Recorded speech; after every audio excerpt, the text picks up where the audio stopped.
Hey hey hey, halo Sobat Kimia.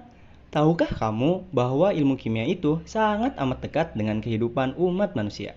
Termasuk materi yang akan kita bahas kali ini, yaitu materi sel volta. Aplikasi dari konsep sel volta ini banyak sekali kita jumpai dalam kehidupan sehari-hari. Seperti penggunaan baterai pada jam dinding, baterai pada perangkat handphone, atau bahkan sumber listrik pada kendaraan, mobil, dan motor. Lalu sebenarnya apa sih sel volta itu? Oh ya, Sobat Kimia, dalam ilmu kimia yang mempelajari peristiwa kaitan antara energi listrik dengan suatu reaksi kimia dibahas dalam materi elektrokimia. Dan sel volta merupakan bagian dari elektrokimia. Sel volta disebut juga dengan nama sel Galvani. Nama ini diambil berdasarkan nama ilmuwan yang menjadi penggagas penemuan sel ini, yaitu Luigi Galvani dan Alessandro Volta. Dalam sel volta akan dapat menghasilkan energi listrik karena adanya suatu reaksi reduksi oksidasi yang berlangsung secara spontan. Nah, perlu kita ingat kembali bahwa reaksi reduksi adalah reaksi di mana spesi menerima elektron atau mengalami pengurangan bilangan oksidasi.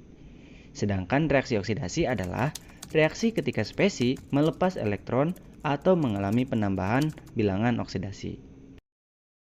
Suatu rangkaian sel volta akan terdiri dari beberapa komponen, yaitu larutan elektrolit, anoda dan katoda yang dihubungkan dengan kawat konduktor melalui voltmeter, serta jembatan garam yang berfungsi menjaga kenetralan muatan listrik pada larutan.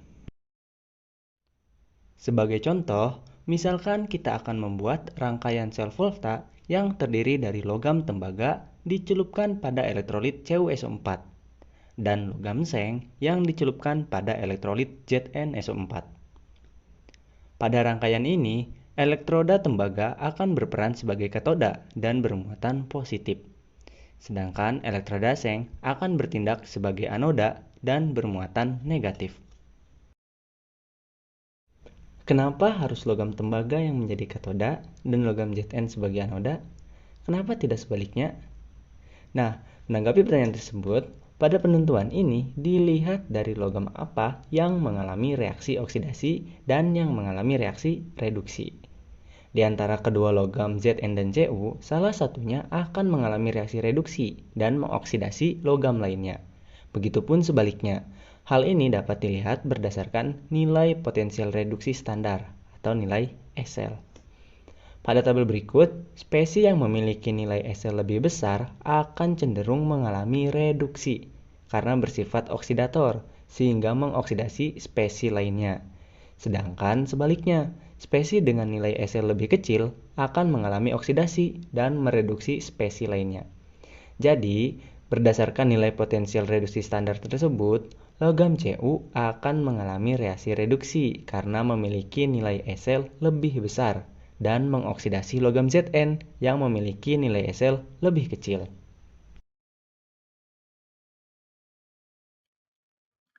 Nah, sekarang mari kita lihat bagaimana reaksi kimia yang terjadi pada rangkaian sel volta. Nah, dalam contoh ini digunakan yaitu elektroda Zn dan juga elektroda Cu. Nah, di sini diketahui nilai potensial reduksi standar dari masing-masing elektroda, yaitu Cu memiliki nilai SL plus 0,34 dan Zn memiliki nilai SL standar yaitu negatif 0,76 volt. Nah, kita telah ketahui bersama bahwa yang memiliki nilai SL lebih besar di sini adalah Cu yaitu plus 0,34, dia akan berperan sebagai katoda dan nantinya ketika bereaksi akan mengalami reaksi reduksi. Sedangkan untuk Zn sendiri di sini akan mengalami reaksi oksidasi karena berperan sebagai anoda karena memiliki nilai SL yang lebih kecil di sini dibanding Cu. Nah, ini ada ilustrasinya, ilustrasi antara sel volta Zn dan juga Cu. Untuk logam Zn sendiri di sini dia sebagai anoda dan memiliki kutub negatif, dan untuk Cu berperan sebagai katoda dan memiliki kutub positif. Untuk logam seng atau Zn dicelupkan pada elektrolit ZnSO4.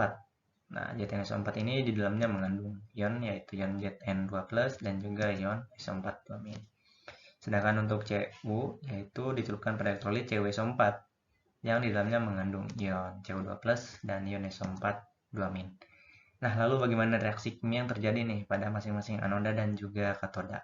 Nah, kita perhatikan untuk anoda sendiri, kita ingat kembali bahwa pada anoda yaitu mengalami reaksi oksidasi ya. Nah, di sini reaksinya menjadi Zn, yang Zn menjadi Zn2+ ditambah 2 elektron. Nah, kita lihat bahwa nilai potensial reduksi standar ini diketahui nilai selnya itu negatif 0,76.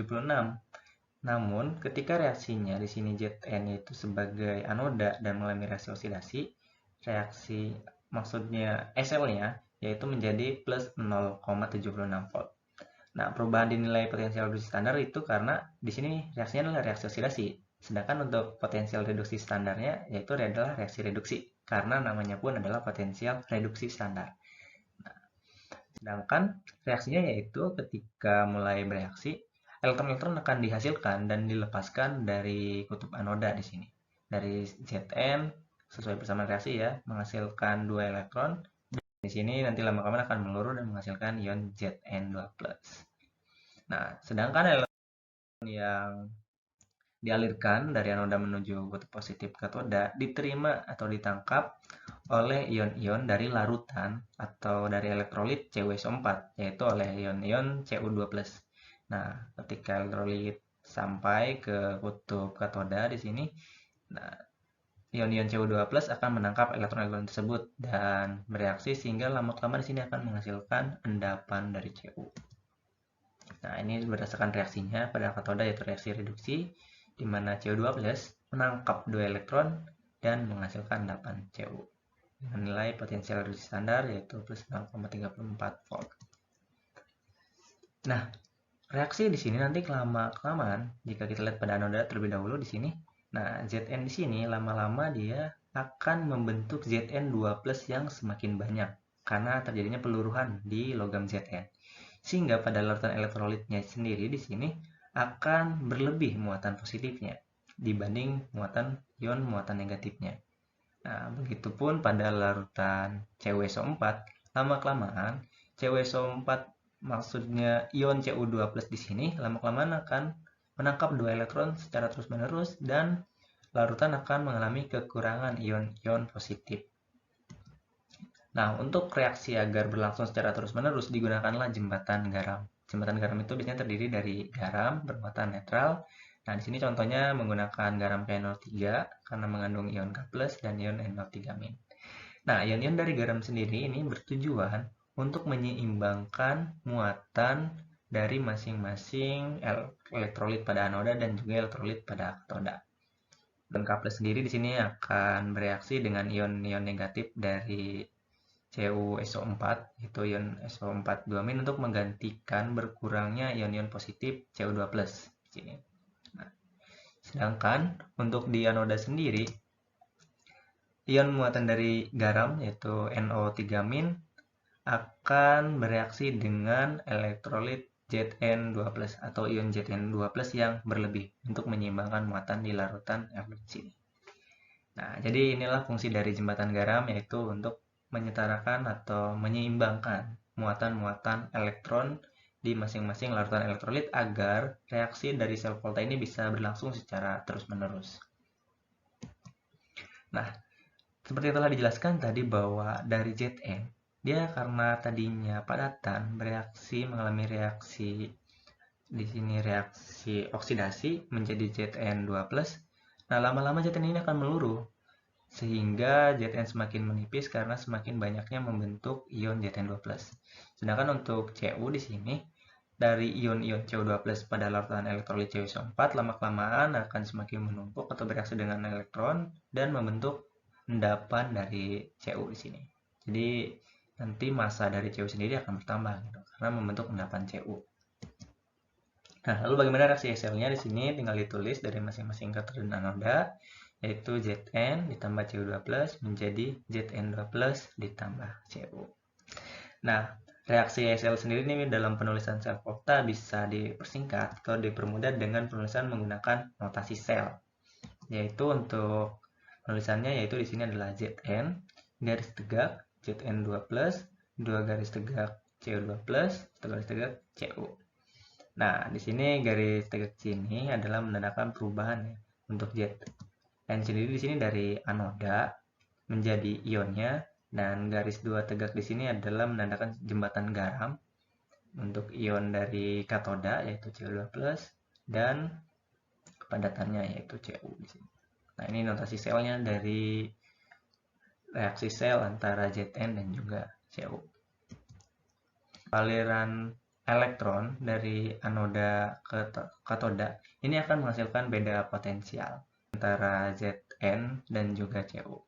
Elektron yang mengalir ini akan diukur beda potensialnya biasanya menggunakan voltmeter di sini. Nah, hal itu disebut dengan nilai potensial sel yang dihasilkan. Untuk Zn dan Cu sendiri memiliki nilai potensial sel ketika diukur menggunakan voltmeter yaitu sebesar 1,10 volt.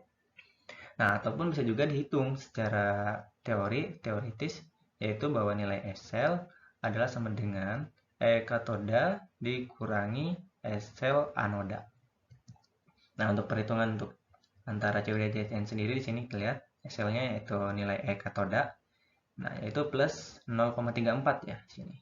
Nah, nilai selnya plus 0,34 yang Cu karena katodanya adalah Cu, dan untuk anodanya di sini adalah Zn dikurangi negatif 0,76 volt ya. Nah, jadi dipakainya yang nilai berdasarkan nilai potensial reduksi standar.